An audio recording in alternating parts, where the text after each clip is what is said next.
Primeiramente, a gente vai fazer o capítulo de teoria de erros. Então, os erros são muito importantes no cálculo numérico.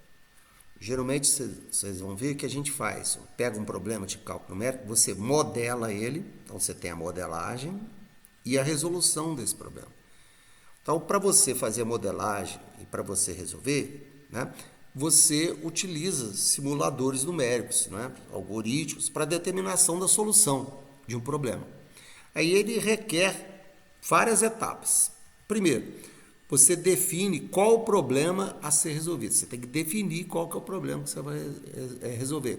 Por exemplo, eu quero achar as raízes de uma equação, né?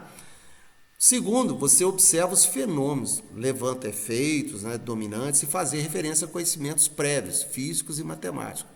Então, por exemplo, você vai resolver a equação, você tem que saber o que é raízes, né, intervalo de raízes. Então, você tem várias coisas que você tem que precisa, né, efeitos, referências, conhecimentos prévios para você elaborar o seu problema.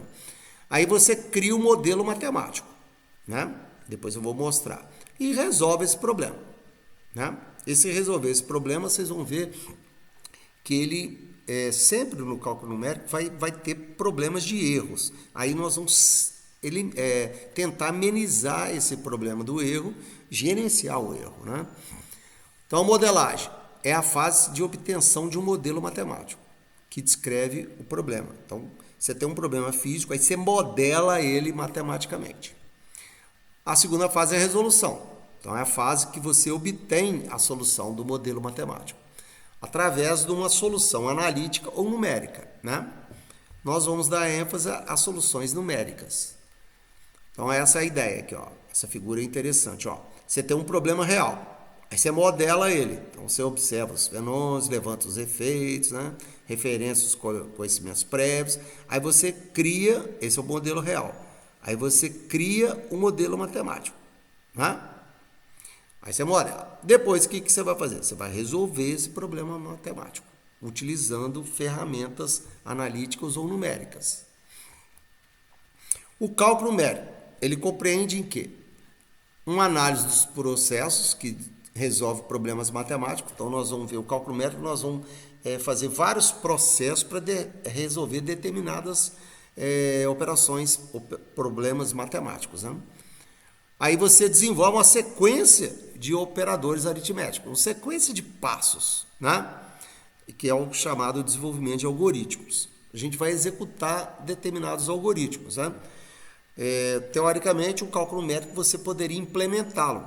A gente vai mostrar até alguns códigos implementados, né? Você pode implementar numa linguagem que seria mais fácil, né, para você resolver o seu problema. Então, você utiliza geralmente computadores para obtenção das respostas, né? Espera com isso obter respostas confiáveis, né? Então, a ideia é você vai executar rotinas que você pode vir ou não a implementá-las no computador, e essas rotinas vão gerando erros. Aí você vai ter que minimizar esses erros até que você chegue numa resposta que você fala, não, essa aqui está uma resposta boa. Você gerencia esses erros, né? Fonte de erros. Então, onde tem fonte de erro? Então, eu fiz um exemplinho aqui que é interessante, ó. Suponha que você está diante do seguinte problema.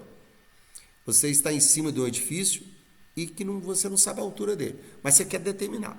Você só tem uma bola de metal e um cronômetro. É a visão do Newton, né? O que fazer? Aí você usa a equação, né, do lançamento vertical. Essa é a equação dos espaços, né? O S é o espaço final, S0 inicial, V0 é velocidade inicial, tempo, G é gravidade, né? Aí você joga lá, você calcula. Então vamos supor que você soltou a bolinha e mediu o tempo, demorou 2 segundos. Aí você joga lá, com o tempo, 2 segundos, e você sabe que a velocidade inicial é 0, o espaço inicial é 0. Joga aqui, você sabe qual que é a aceleração da gravidade, 9,8 metros por segundo, ao quadrado. Aí você joga esses valores, você vai achar 19,6 metros. Ou seja, você já sabe a altura dele, 19,6.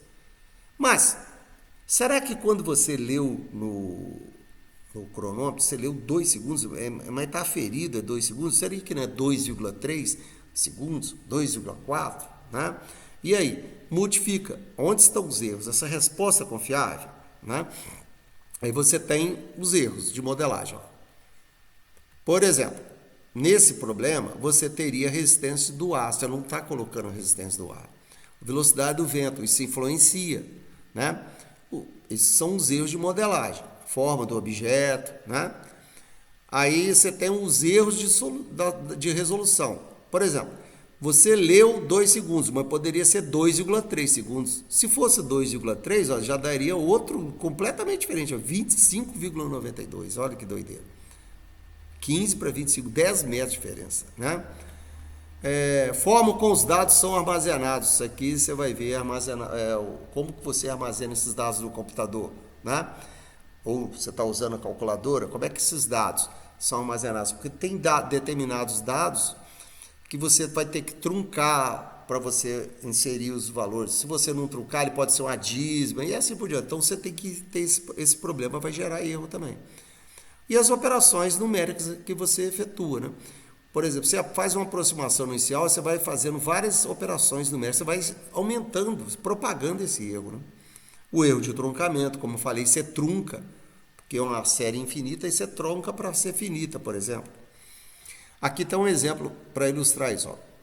Calcular a área de um círculo, né? Circunferência não seria um círculo, né? Ou seria a área limitada pela circunferência, de raio 100 metros. Então, você tem um raio lá, 100 metros. Aí, ó, você achou 3 respostas. Qual a explicação dessas respostas diferentes? Ó, no primeiro caso, a área do círculo, não sei se vocês lembram, é πr ao quadrado. O R você tem, 100. Então, você vai fazer 100 ao quadrado. Né? O π, se você usar a aproximação 3,14, você truncou. Porque esse aqui é uma aproximação mais razoável. Ó. Você truncou na segunda casa decimal. Então, deu esse valor aqui. Aí você trunca. Aqui você não trunca. Você pega 4 dígitos, só que você fez uma aproximação no 4º dígito, tá vendo? Você aproximou. Então, você truncou e aproximou. Né? Aí você deu esse resultado. Olha o erro aqui, ó. Deu 300, 370 metros, 270 metros de diferença, olha, metros quadrados. Ó. Aí você vai para essa aproximação, você já tem 2, 4, 6, 8, 9 casas decimais. Olha aqui, totalmente diferente, né? Aqui vai dar 415, 140, vai dar 7, 2, né? 270 metros quadrados de diferença. É muito, né? Não muda muito, só aproximaçãozinha, hein? Né? No nosso curso todo, vocês vão ver que eu vou aproximar 4 casas decimais. Né? É uma aproximação que dá para trabalhar razoável. 4 casas. Tá? Então, o erro nosso vai ser na 5ª casa, né? Na 4ª casa, melhor dizendo. Né? Porque você vai truncar aqui, então o erro vai estar aqui. Tá? Então, o nosso erro vai estar na faixa de 10 a menos 4, né? Porque aqui é 10 a menos 1, 10 a menos 2, 10 a menos 3, 10 a menos 4. Já é um erro bastante gerenciável. Né? Aqui é interessante, ó. Isso aqui vocês teriam que fazer na calculadora e no computador. A gente pode depois mostrar, isso é interessante. Se você fizer o somatório do xi, você está somando x1, x2, x3, e o xi vale sempre meio. Então, você vai fazer meio, mais meio, mais meio, 3 mil vezes. Na calculadora vai dar isso aqui. Exato, tá vendo? No computador deu isso aqui. Isso para meio. Se você usar 0,11, na calculadora você vai achar isso aqui. Exato. Olha no computador quando você vai achar. Aí você fala, pô, que tá dando um erro aqui. É porque esse número é interessante. Quando você passa para o computador, é base binária. Esse número na base binária é uma dízima. Aí ele vai truncar. Olha, interessante. Aqui não tem erro, mas ele vai gerar um erro de armazenamento. Né? Tem hora, tem número que não é dízima. Esse não é dízima em decimal, mas em binário é dízima. Então tem esses problemas, né? Em virtude das operações aritméticas. É a famosa base, é isso que eu falei. Depende da base escolhida. Isso influencia. Né? Essa é a primeira parte aí. Depois a gente vai